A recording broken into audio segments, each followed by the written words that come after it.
everybody. Welcome to the Hallmarkies podcast. And we're really excited today. We have another Hall Star interview for you. We're talking with Shenae Grimes-Beech today. And Shenae, thank you so much for coming on the podcast. Yeah, thanks for having me.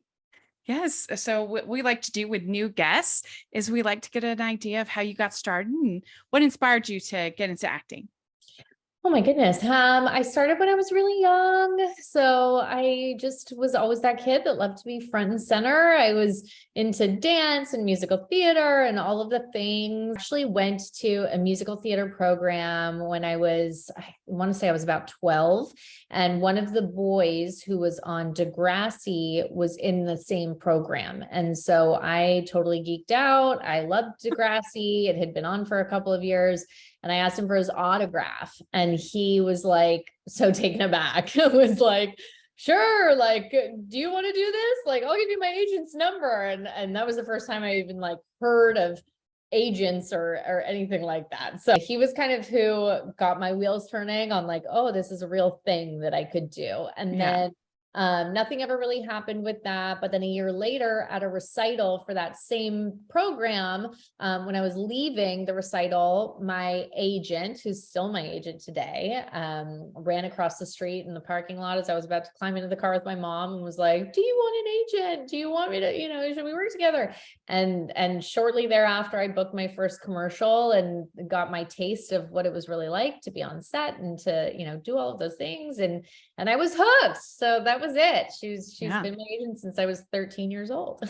See, that's the kind of agent you want because you want someone who's going to like hustle. Oh yeah, exactly. Yeah. Exactly. And she's just been in my corner ever since. I absolutely love her. To thank our sponsor for this episode of the podcast. It's the good folks at Baker Publishing Group. Looking for the perfect gift for the book lover in your life? Dive into some great dual time novels this Christmas where the past intersects with the present. First up, we have By Way of the Moonlight by Elizabeth Musser. Allie Massey's dream to use her grandparents' estate for equine therapy is crushed when she discovers the property has been sold to a contractor. With weeks until demolition, Allie unearths some of Nana Dell's best-kept secrets, including her champion filly, a handsome man, and one fateful night during World War II, and perhaps a clue to keep her own dream alive. Next, Where the Last Rose Blooms by Ashley Clark. More than a century apart, two women seek lost hope. Abolitionist Clara is determined to help an enslaved woman reunite with her daughter. Alice can't stop wondering what happened to her mother in the aftermath of Hurricane Katrina.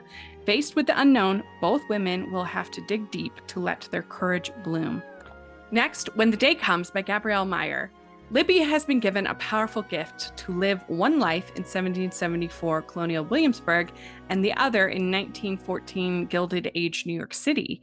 When she falls asleep in one life, she wakes up in the other without any time passing. On her 21st birthday, Libby must choose one path and forfeit the other. But how can she possibly decide when she has so much to lose? Then we have The Master Craftsman by Kelly Stewart.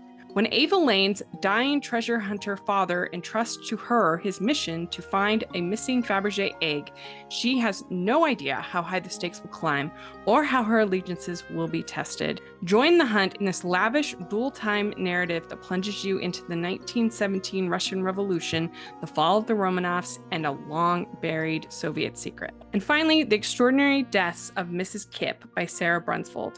Frustrated reporter Aidan Kelly begrudgingly agrees to help a hospice patient prepare her obituary, but old Claire Kipp has some incredible stories and some surprises up her sleeve that promises to make this seemingly throwaway assignment a life-changing one.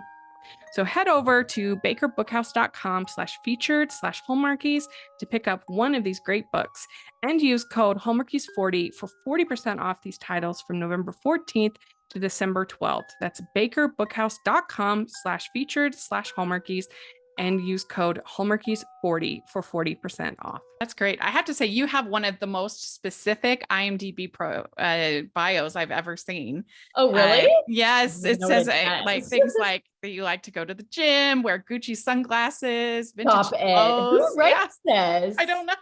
Oh my God. I don't own a pair of Gucci sunglasses. So I don't know who has gotten into that. I swear it's on there. That's hilarious. Yeah. You love the Killers, the band? I did love the Killers when I was like 15. Like who wrote this? Oh my Yeah. goodness. It That's was funny. hilarious. I'm like, wow. Right? Yeah. So yeah, so you did end up working on Degrassi, right? I did. Yeah. Yeah. Yeah, I did. That was like my first proper TV gig after I had done a handful of commercials. Did you ever work with that actor Yeah, yeah, who? yeah. Yeah, Yeah. you did. We worked Okay. together for years. Yeah. That's cool. So funny. And I remember like before I had my first day, I was so paranoid that I was going to call people by their character names because I had been Oh on yeah. TV for 3 years, which I don't think I actually ever did. But Hmm. yeah, we worked together. Jake Goldsby, shout out Jake Yeah. Goldsby. Yep, he Yeah. got me It started.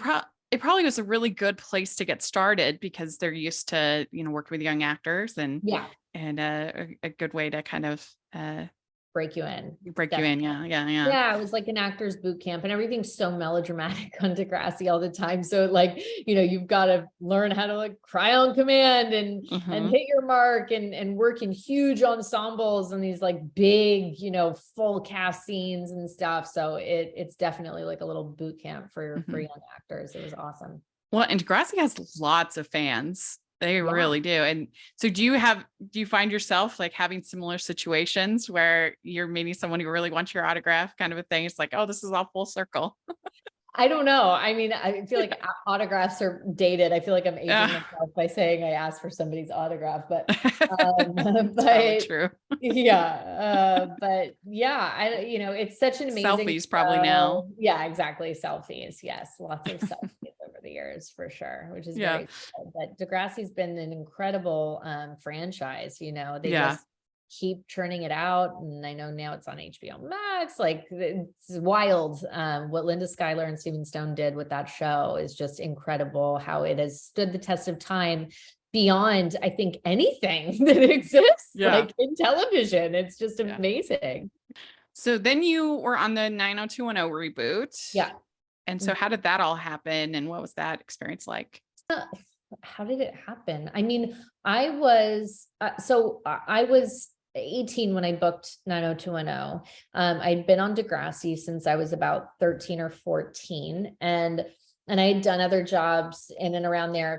So I was on Degrassi for a few years, but I was a small character initially when I was on the show. And so I had to kind of work my way up, and I actually didn't get offered a series regular contract until my last season on the show. And when they initially offered, it was for 2 seasons. I decided I only wanted to do 1 because I wanted to go off to university. So I was wrapping up high school and I was interning at Fashion Television, which is like a Canadian fashion network, or was a Canadian fashion network. Just doing the tape library intern thing. And they gave me the opportunity to host my own segment, like one little segment on this show. So I was so stoked. And I had been sent the 90210 self-tape audition, and I was like, I am hosting my own segment for fashion television. Like, no way. I am not wasting my time on a self-tape that nobody is going to watch. If I can make it, if I wrap early enough on this fashion segment, then I'll go to the self-tape place and get it done.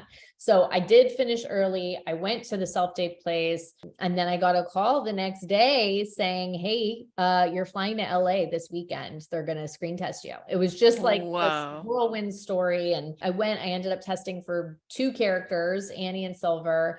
And then I went home, and then Silver got cast. I knew I didn't get that. And then Annie had been offered to Hilary Duff. So I was just lying in wait basically to see if Hilary was going to take it or not for like weeks, what felt like years. And then one day I was studying my SAT flashcards because I wanted to go to an American university. So I was studying to take those. And my agent called and was like, are you sitting down? Your whole life just changed. And he told me that I got the job, and that was it. Yeah. It was crazy. Wow. That's so cool. Yeah. It was really cool. Yeah. Yeah. Yeah. I bet you like had a freak out moment. Yeah. And nobody was home. So I had like nobody to tell that like this crazy life-changing thing just happened. Yeah. So then you were on your first Hallmark movie was Christmas Incorporated with Steve Lund, I think. Yeah. And so you got to do a Christmas movie early on, and that one you were you're there to shut down the toy company, which must have been a fun part and a fun role. Yeah, it was. And Steve was so great. He's so funny. Yeah. So we had a lot of fun. Mind you, it was like the middle of the summer, as I'm You're sure right. Right. from anyone you've interviewed who's done a Christmas movie, they always shoot them in the summer and you're all just like baking in scarves and beanies. But yeah, it was a really fun movie to shoot. Yeah. Ho, ho, ho. We'd like to take a second and thank our sponsor for this episode of the podcast. It's the Hallmarkies Patreon. Do you love Hallmarkies podcast, especially at Christmas? Do you enjoy the holiday previews, recaps, interviews, and bonus episodes? If the answer is yes, please consider supporting the Hallmarkies Patreon. We need your help to do what we do both during the Christmas season and all year round. But not only do you help a podcast led by strong, independent women by becoming a Patreon, you get to become a part of the Hallmarkies family. Starting at only $2 a month as a patron, you will have access to our Facebook Patreon group where we talk about the movies, shows, and more all year. We also have many monthly patron watch-alongs with guests like Lacey Chabert, Natalie Hall, Paul Campbell, Mary Lou Henner, and more, giving their behind-the-scenes details of their films. As a patron, you also have the chance to provide input into the podcast and even join us at different tiers. So this Christmas season, spread some cheer to the Hallmarkies Patreon and become a member today. You won't regret it. Go to patreon.com/Hallmarkies to learn more. That's patreon.com/Hallmarkies. So then you have Date with Love, and I really enjoy this movie. I think it's Was that the one with Andrew Yes. Walker? Yeah. And Billy Madison. Yeah, I really like it. I think it's a fun little story. I mean, I still think they should have called it Promposal. That would have been a really good one. Yeah. But nevertheless, I still like it. And I think it must have been fun to play like this big movie star. You're like Julia Roberts in the movie. Yeah, it's such a funny. I'd done that once before too. I was in like this random movie with JoJo, like the singer JoJo, when I was a teenager, and I was playing kind of like a Lindsay Lohan-y character then. But I think what was most fun for me was just like I'd never really been the grown up in a movie before, and like Bailey and she had her storyline, and they were really the stars of the show. And Bailey is just amazing. Like she was the sweetest, most beautiful, spirited kid ever, and I had so much fun working with her. She was wonderful. It's always nice in these Hallmark movies when you can get two love stories for the price of one, which was the case with Date with Love. Yeah. You and Andrew Walker, and then of course Bailey and her love interest. And so that was, I just think it's a cute movie. Yeah. Fun one. So then you have Mechanics of Love you got to be with Tyler Hynes pretty early on. Yes, Tyler, I know. I was just back to back. And now those boys, like I've been out of the game for so long. And now when going back and doing a Hallmark movie again, people are like, oh yeah, Andrew Walker and Tyler Hynes, like the golden Hallmark boys. And I'm like, I think I was in a movie with him like 6 years ago. I didn't even remember like their last names or anything, because it was just like this one-off thing and whatever. But they're like the Hallmark, the guys. And I've been in a movie with two of the big boys at Hallmark. Yeah. I mean, Tyler, I interviewed him. I think I was the first one in the Hallmark world that interviewed him. And I was like, I don't know if he's going to be, I thought he was super nice and great, but I was just like, I don't know if this style is going to work, with Hallmark movies. And then I saw the movies and I was like, he's great. This is going to be, and he has a way of bringing, I think, chemistry out with every person he works with. Yeah. He was nice. He was lovely. The movie was cute. He was, more, I guess, about like the kind of rough around the edges, like cool guy for Hallmark. Yeah. And you were the mechanic, obviously Mechanics of Love, but you were a little more of like a tomboy, which was fun. Yeah. Your character, I would say. Yeah. Well, let's talk about When I Think of Christmas. Your new movie. Why don't you tell us a little bit about it? Okay. Well, when I think of Christmas, again, you're getting two love stories for the price of one, which I love. Nice. And you're also getting a third one between my character and her mom. Oh, It's nice. a really beautiful relationship between the two of them. And it's really just about this girl. She goes, big city gal goes back to the small town as you do, and to help her mom move. And she bumps into her high school boyfriend who they parted ways on a sour note, and they kind of start to have their paths intertwine again and rekindle their first love. And it's done really well. Like, it is so sweet, and it's actually got a lot of depth to the relationships, both between her and her high school boyfriend and her mom. And then, Mama's got game too. Mama's got her own little love story happening on the sidelines too, which we love for Mom. So it was a really, really fun movie to shoot. I really actually loved the script. And I think it's a sweet story that a lot of people are going to really enjoy. I hope, anyway. Yeah. Yeah. So when you're assigned somebody like Nell Mater in this movie, is there anything you do to help like build the chemistry? Like, I know a lot of people do like a chemistry read or anything, like you just go for it. No.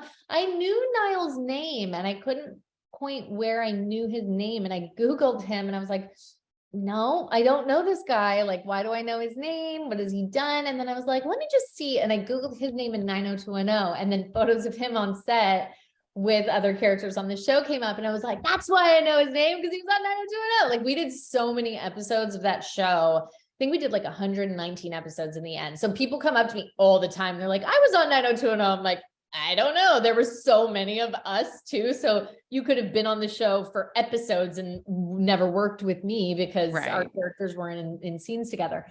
So he was on a handful of episodes of 90210 at one point in time. So we had that. We're both Canadian, so you have that. And his character in the movie's name is Josh, which is my husband's name. And my character in the movie's name was Sarah with no H, and that's his wife's name, the exact spelling and everything. So that was just like a really freakish, weird coincidence. Like, nobody did that intentionally. But yeah, we got along like a house on fire. Him and my husband got along. We both have two kids, a boy and a girl. So we just had a lot in common. So yeah, it was just really fun. It felt like I was working with an old friend, even though we'd never actually worked together. That's great. So you play a singer in this movie. Yeah. And so I wondered, it sounded like you grew up with musical theater, you said. So you have singing background? No, I mean, not really. No. I was like an 8-year-old that liked to belt out whatever show tune was on, or like Britney Spears song was playing, but no, I'm not a singer Okay. at all, which made this a very scary challenge to set myself. But Niall's not a singer either, so we were bonded in that of like, okay, like, let's just overcome our deepest insecurities together and do this right now. But I think it actually went pretty well. It doesn't sound terrible. We actually, it sounded nice, and we had such a supportive crew around us helping us through that process. So it was great. Yeah, cool.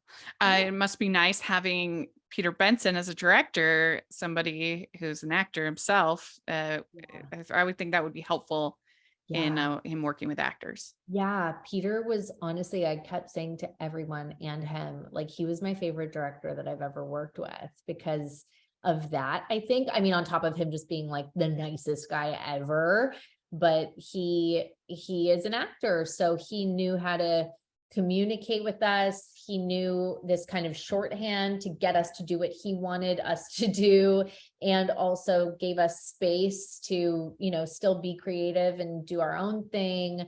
He was super efficient, like wildly efficient, because he just showed up prepared, knew what was needed, knew what wasn't. And I loved working with Peter so much. He was great. That's cool. We'd like to take a second and thank our sponsor for this episode of the podcast. It's the Hallmarkies merch store. Are you looking for that perfect gift for the postable, hearty, or Hallmarky in your life? What about getting that t-shirt or hoodie that will help you stand out at your next holiday party? Now is the time to check out the Hallmarkies merch store. Full of festive designs by artists like Jessica Miller, Carrie from Hallmark Comics, and more. You can even have more than just shirts, but totes, cell phone cases, notebooks, mugs, and more. And it isn't just Hallmark. We have designs for Anna Green Gables, Man from Snowy River, The Nanny, and more. Every purchase at the merch store goes to help support the podcast and allows us to make the great content you know and love. There are frequent sales, so go to tpublic.com/stores/Hallmarkies or see the link in the description.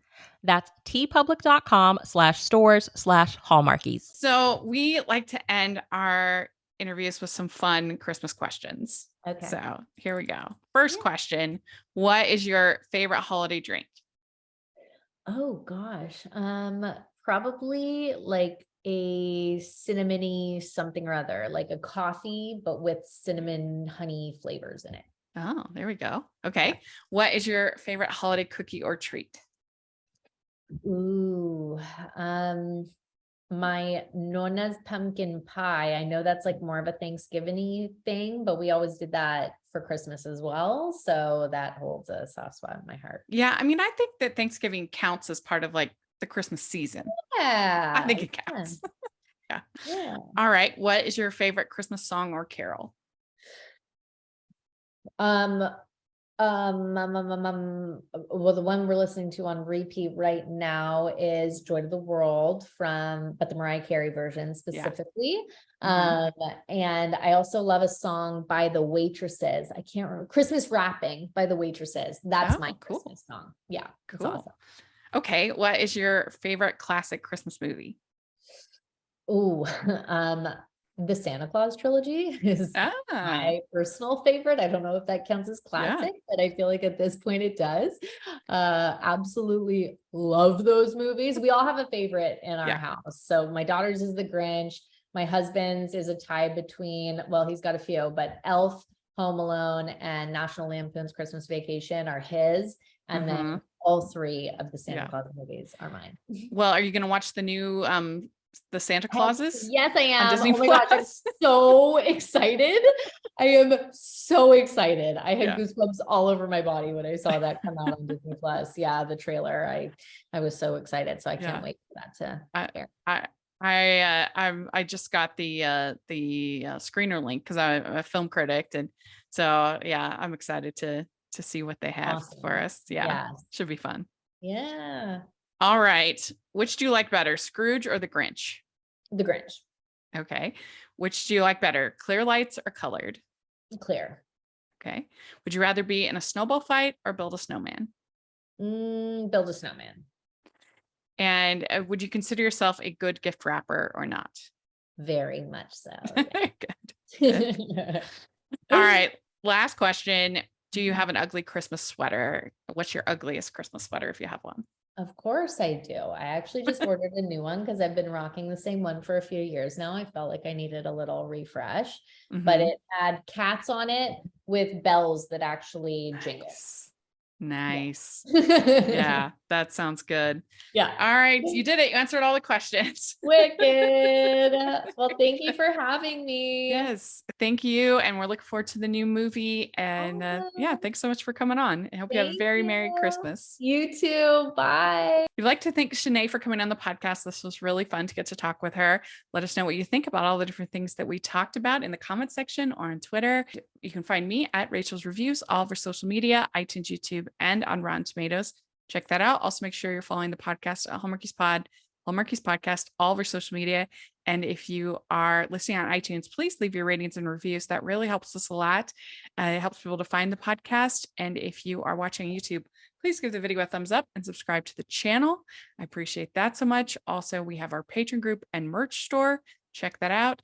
And thanks so much again to Shenae. Really appreciate it. And we'll talk to y'all later. Bye.